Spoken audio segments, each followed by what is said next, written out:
사무엘기 상권 3장. 주님께서 사무엘을 부르시다. 소년 사무엘은 엘리 앞에서 주님을 섬기고 있었다.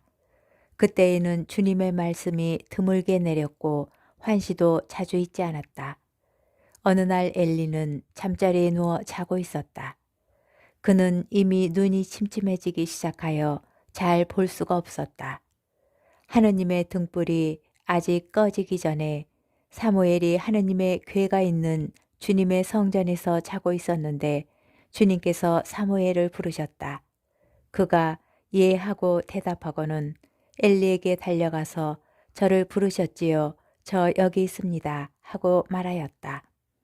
그러나 엘리는 나는 너를 부른 적이 없다. 돌아가 자라 하였다.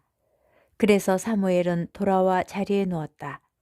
주님께서 다시 사무엘을 부르시자 그가 일어나 엘리에게 가서 저를 부르셨지요. 저 여기 있습니다. 하고 말하였다. 그러나 엘리는 내 아들아 나는 너를 부른 적이 없다. 돌아가 자라 하였다. 사무엘은 아직 주님을 알지 못하고 주님의 말씀이 사무엘에게 드러난 적이 없었던 것이다. 주님께서 세 번째로 다시 사무엘을 부르시자 그는 일어나 엘리에게 가서 저를 부르셨지요. 저 여기 있습니다. 하고 말하였다. 그제야 엘리는 주님께서 그 아이를 부르고 계시는 줄 알아차리고 사무엘에게 일렀다. 가서 자라. 누군가 다시 너를 부르거든 주님 말씀하십시오. 당신 종이 듣고 있습니다. 하고 대답하여라. 사무엘은 돌아와 잠자리에 누웠다. 주님께서 찾아와 서시어 아까처럼 사무엘아 사무엘아 하고 부르셨다. 사무엘은 말씀하십시오. 당신 종이 듣고 있습니다. 하고 말하였다. 그러자 주님께서 사무엘에게 말씀하셨다. 이제 내가 이스라엘에서 한 가지 일을 할 터인데 그것을 듣는 이마다 두 귀가 멍멍해질 것이다. 그날 내가 엘리 집안을 두고 말한 모든 일을 처음부터 끝까지 그를 거슬러 이루고야 말겠다. 나는 엘리에게 그의 죄악 때문에 그 집안을 영원히 심판하겠다고 일러주었다. 그 죄악이란 엘리가 자기 아들들이 하느님을 모독하는 것을 알고 있으면서도 그들을 책망하지 않은 것이다. 그러므로 나는 엘리 집안에게 그 집안의 죄악은 제물이나 예물로는 영원히 속죄받지 못하리라고 맹세하였다. 사무엘은 아침까지 누워있다가 주님의 집 대문을 열었으나 엘리에게 환시에 관하여 알리기가 두려웠다. 그때 엘리가 내 아들 사무엘아 하고 부르자 사무엘이 저 여기 있습니다 하고 대답하였다. 엘리가 물었다. 그분께서 너에게 무슨 말씀을 하셨느냐? 그것을 나에게 숨겨서는 안 된다.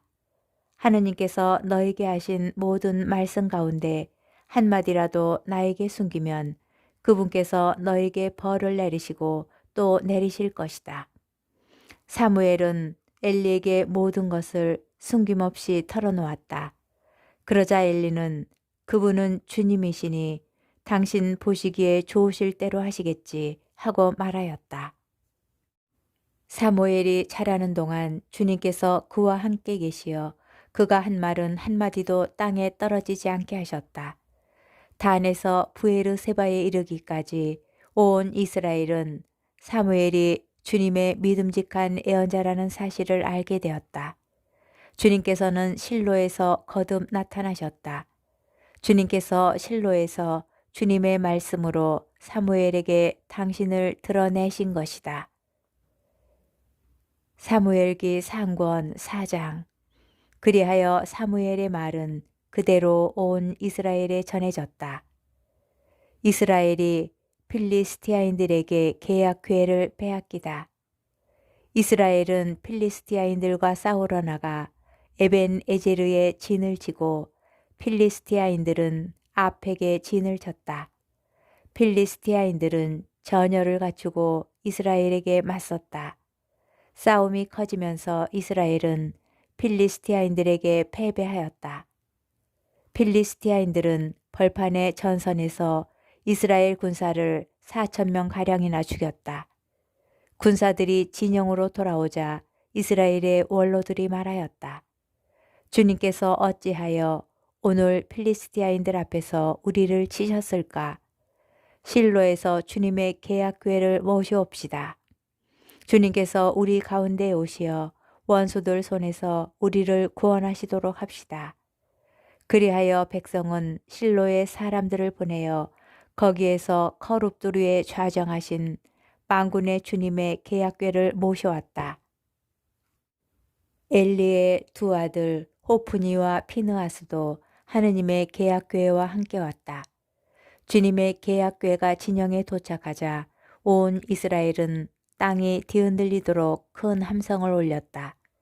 필리스티아인들이 이 큰 함성을 듣고 히브리인들의 진영에서 저런 함성이 들리다니 무슨 까닭일까 하고 묻다가 주님의 궤가 진영에 도착하였다는 사실을 알게 되었다. 필리스티아인들은 두려움에 사로잡혀 말하였다. 그 진영에 신이 도착했다. 그리고 그들은 이렇게 외쳤다. 우리는 망했다. 이런 일은 일찍이 없었는데 우리는 망했다. 누가 저 강력한 신의 손에서 우리를 구원하겠는가? 저 신은 광야에서 갖가지 재앙으로 이집트인들을 친 신이 아니냐? 그러니 필리스티아인들아 사나이답게 힘을 내어라. 히브리인들이 너희를 섬긴 것처럼 너희가 그들을 섬기지 않으려거든 사나이답게 싸워라. 필리스티아인들이 이렇게 싸우자 이스라엘은 패배하여 저마다 자기 천막으로 도망쳤다. 이리하여 대사륙이 벌어졌는데 이스라엘군은 보병이 3만이나 쓰러졌으며 하느님의 궤도 빼앗기고 엘리의 두 아들 호프니와 피느하스도 죽었다. 그날 베냐민 사람 하나가 싸움터에서 빠져나와 실로로 달려왔다. 그의 옷은 찢어지고 머리에는 흙이 묻어 있었다. 그가 왔을 때 엘리는 하느님의 궤 때문에 마음이 떨려 길가 의자에 앉아서 멀리 내다보고 있었다. 그 사람이 성읍에 들어와 소식을 전하자 온 성읍 주민들이 울부짖었다. 엘리가 그 부르짖는 소리를 듣고 웬 소리가 이렇게 시끄러우냐 하고 묻자 그 사람이 엘리에게 급히 와서 소식을 전하였다. 엘리는 98살이나 되었고 눈이 굳어져 앞을 볼 수가 없었다. 그 사람이 엘리에게 제가 바로 싸움터에서 온 사람입니다. 오늘 제가 싸움터에서 도망쳐 나왔습니다. 하자 엘리는 내 아들아 그래 그곳 사정이 어떠냐 하고 물었다. 전령이 대답하였다. 이스라엘은 필리스티아인들 앞에서 도망쳤고 군사들이 대학살을 당하였습니다. 사제님의 두 아들 호프니와 피느하스도 죽고 하느님의 궤도 빼앗겼습니다. 전령이 하느님의 궤를 언급하자 엘리가 대문 옆 의자에서 뒤로 넘어지더니 목이 부러져 죽었다. 그 사람은 늙은 데다 몸까지 무거웠던 것이다. 엘리는 40해 동안 이스라엘의 판관으로 일하였다. 엘리의 며느리 피느하스의 아내는 임신 중이었는데 아이 낳을 때가 다 되었다. 그 여인은 하느님의 궤를 빼앗기고 시아버지와 남편마저 죽었다는 소식을 듣고는 몸을 웅크린 채 아이를 낳았다. 갑자기 진통이 닥쳤던 것이다. 여인이 숨을 거두려 할 때 그를 돌보던 여자들이 아들을 낳았으니 걱정 말아요 하고 일러주었다. 그러나 여인은 그 말에 대꾸도 하지 않고 마음도 두지 않더니 영광이 이스라엘에서 떠났구나 하면서 아이를 이카봇이라 하였다. 하느님의 궤를 빼앗기고 시아버지와 남편마저 죽었기 때문이다. 그 여인은 하느님의 궤를 빼앗겼기 때문에 영광이 이스라엘에서 떠났다 하고 말하였다. 사무엘기 상권 5장. 필리스티아인들이 하느님의 궤 때문에 벌을 받다.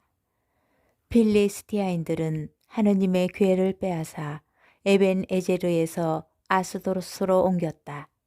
그런 다음에 필리스티아인들은 하느님의 궤를 들어 다곤의 신전으로 가져다가 다곤 곁에 세워두었다. 이튿날 아수도딘들이 일찍 일어나 보니 다곤이 땅에 얼굴을 박은 채 주님의 궤 앞에 쓰러져 있었다. 그들은 다곤을 일으켜 제자리에 다시 세웠다. 그들이 다음 날도 아침 일찍 일어나 보니 다곤이 또 땅에 얼굴을 박은 채 주님의 궤 앞에 쓰러져 있었다. 다곤은 몸통만 남아있을 뿐 머리와 두 손이 잘려서 문지방 위에 널려 있었다. 그래서 아수도에서는 오늘날까지도 다곤의 사제들과 다곤의 신전에 드나드는 사람들이 모두 다곤의 문지방을 밟지 않는다. 주님의 손이 아수돗인들을 짓누르시어 망하게 하셨다. 그분께서 아수돗과 그 지역을 종기로 치신 것이다. 이런 일을 보고 아수돗 사람들은 말하였다. 이스라엘 하느님의 궤가 우리와 함께 있어서는 안 되겠다. 그의 손이 우리와 우리의 신 다곤을 무겁게 짓누르기 때문이다. 그들은 사람을 보내어 필리스티아인들의 통치자들을 모두 불러놓고 우리가 이스라엘 하느님의 궤를 어떻게 했으면 좋겠소 하고 물어보았다. 통치자들이 이스라엘 하느님의 궤를 갓으로 옮겨야 한다 하고 대답하자 그들은 이스라엘 하느님의 궤를 옮겼다.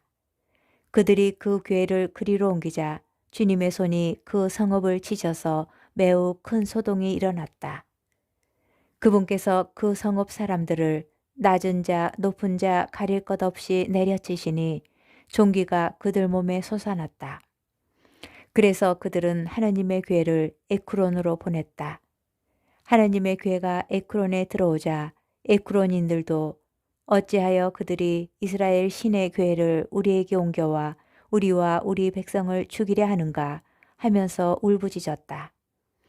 그들도 사람을 보내어 필리스티아인들의 통치자들을 모두 불러놓고 이스라엘 신의 궤를 제자리로 돌려보내어 우리와 우리 백성이 죽음을 당하지 않게 해주시오 하고 요청하였다. 하느님의 손이 그곳을 무겁게 짓누르시어 온 성읍에 죽음의 소동이 일어났기 때문이다.